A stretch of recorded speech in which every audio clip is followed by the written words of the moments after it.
Hello, and welcome to English Learning for Curious Minds by Leonardo English, the show where you can listen to fascinating stories and learn weird and wonderful things about the world at the same time as improving your English. I'm Alistair Budge, and today we are going to be talking about Madame Tussauds.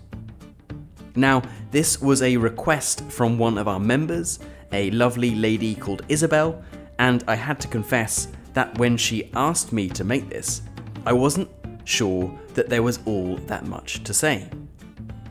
But it turns out that Madame Tussauds has a fascinating backstory that takes us to the French Revolution, to the guillotine, before arriving in London.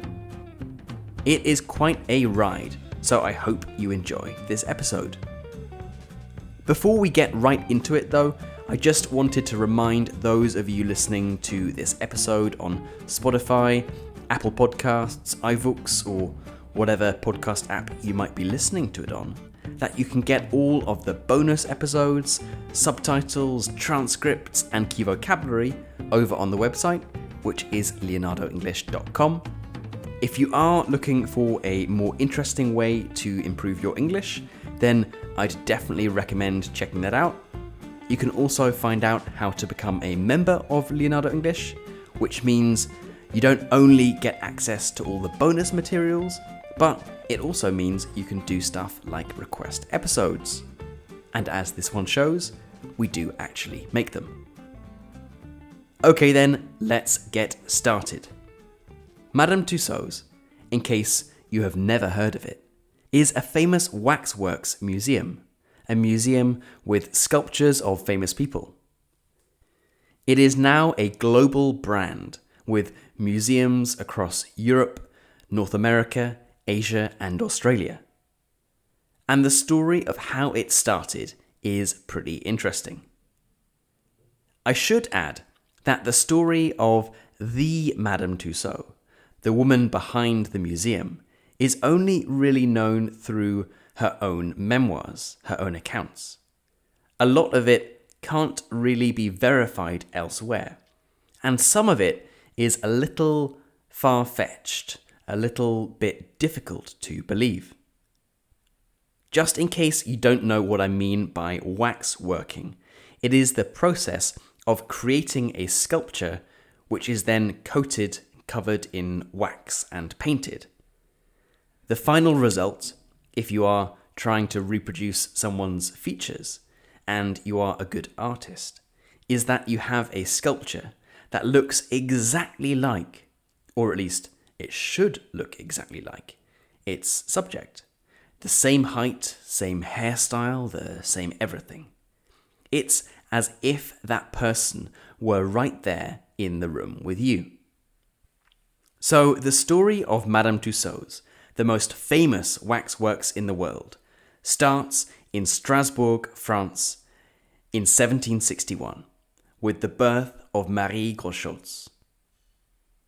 6 years after Marie was born, her mother moved to Bern, Switzerland, to be the housekeeper of an anatomist and waxmaker, a man called Philippe Curtius.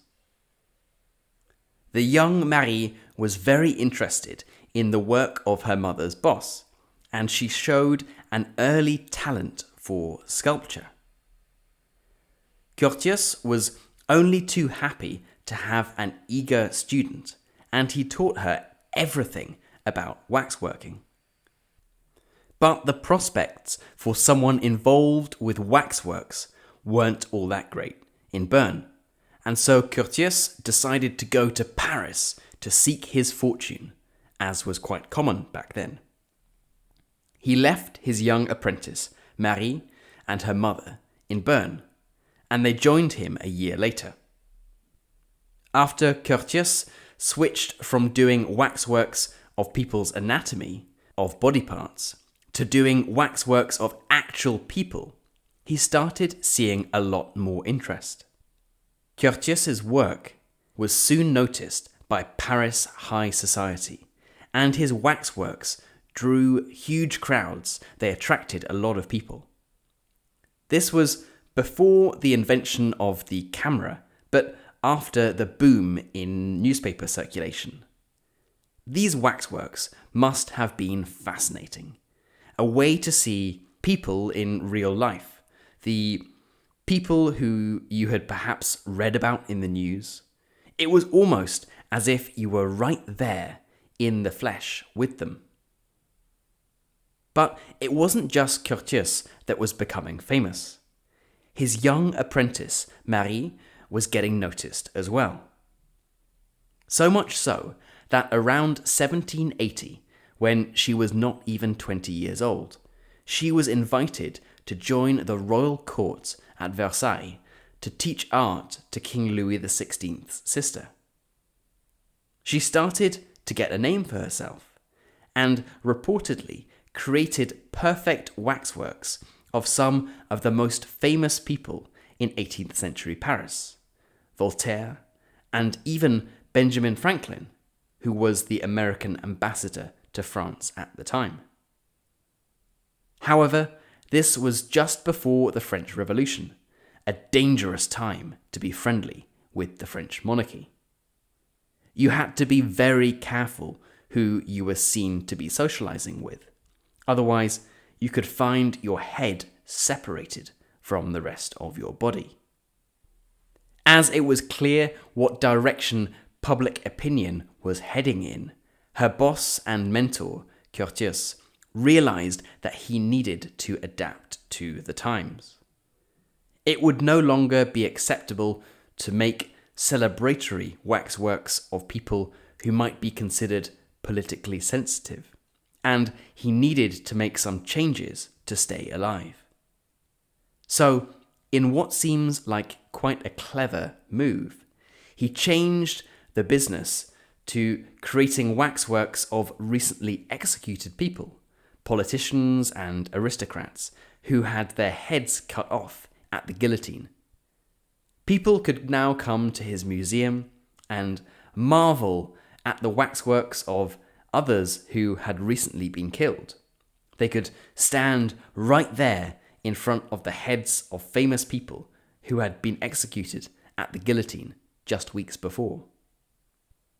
But the danger still hadn't lifted for Marie Gauchotz, and according to her memoirs, she almost met the same fate as Louis XVI and Marie Antoinette, of having her head separated from her body. Remember, she had spent several years socializing at Versailles, and so it was difficult for her to suddenly claim that she was pro-revolution and anti-monarchy. In the Reign of Terror, which went on from 1793 to 1794, she was arrested along with Josephine de Beauharnais, the future wife of Napoleon. The revolutionaries were looking to execute anyone who they thought had sympathies towards the monarchy, and Marie looked like she was heading for the guillotine.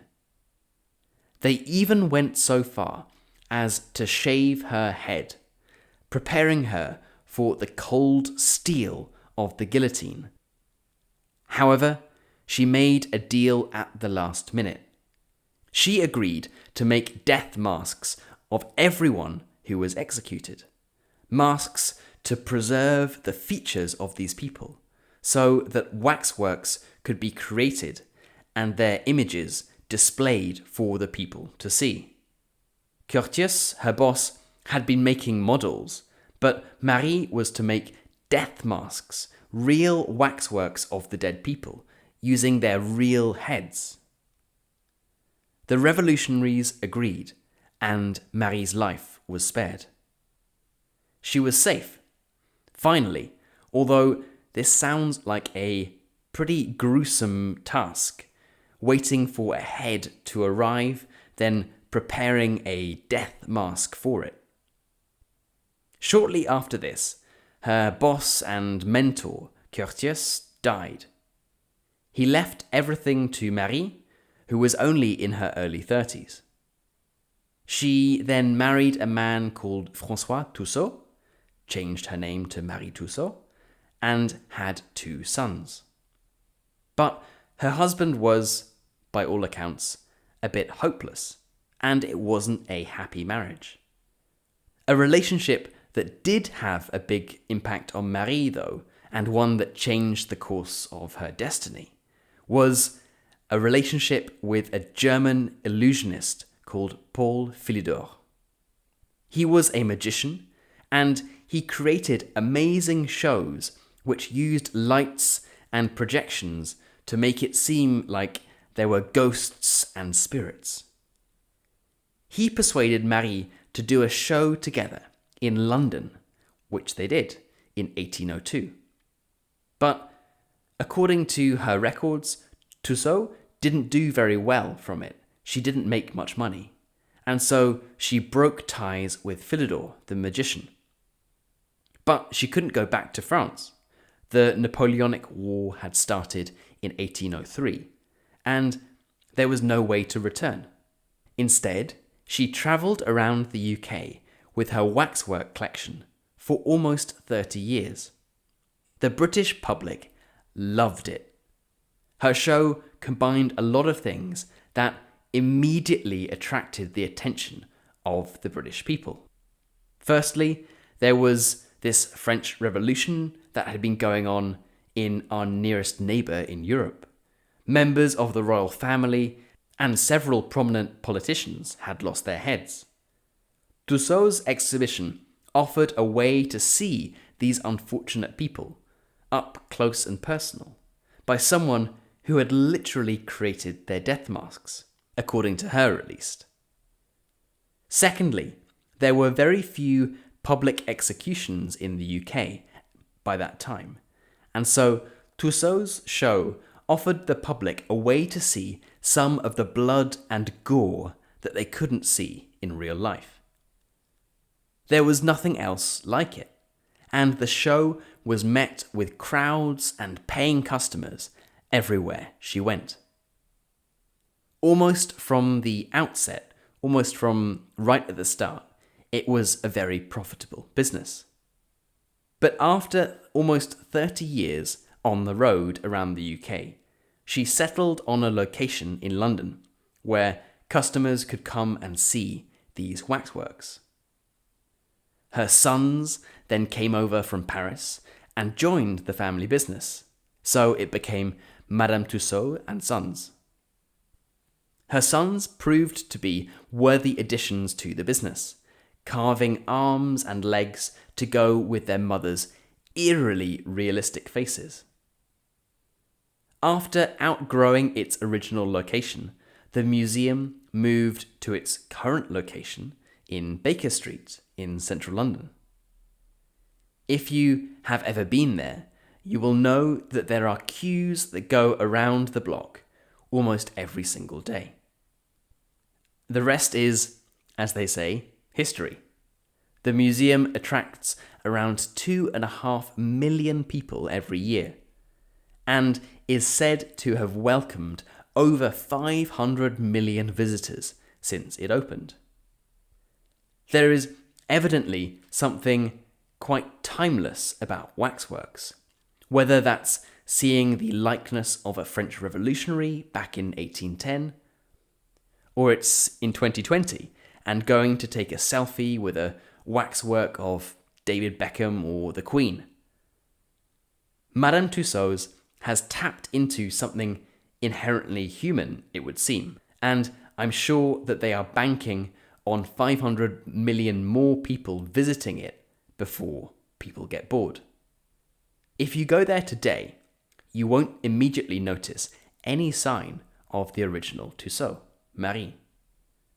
The museum was bought by a huge entertainment group for £1 billion back in 2007, and it is now a well-oiled commercial enterprise.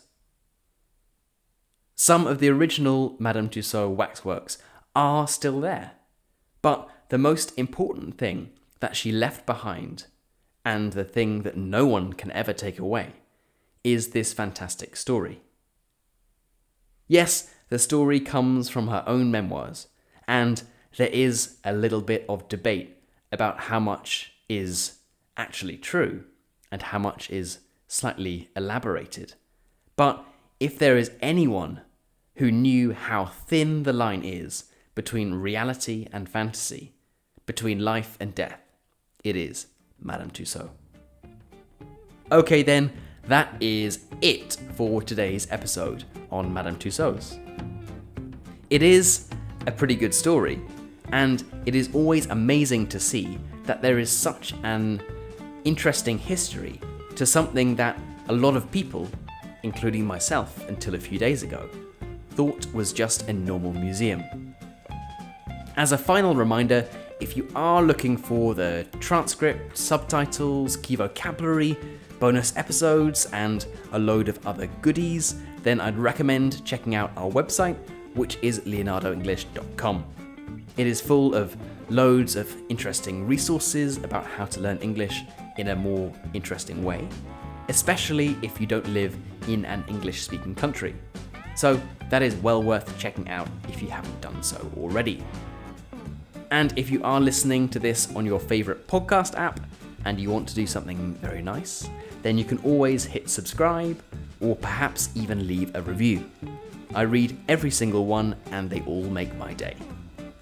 You've been listening to English Learning for Curious Minds by Leonardo English. I'm Alistair Budge. You stay safe and I'll catch you in the next episode.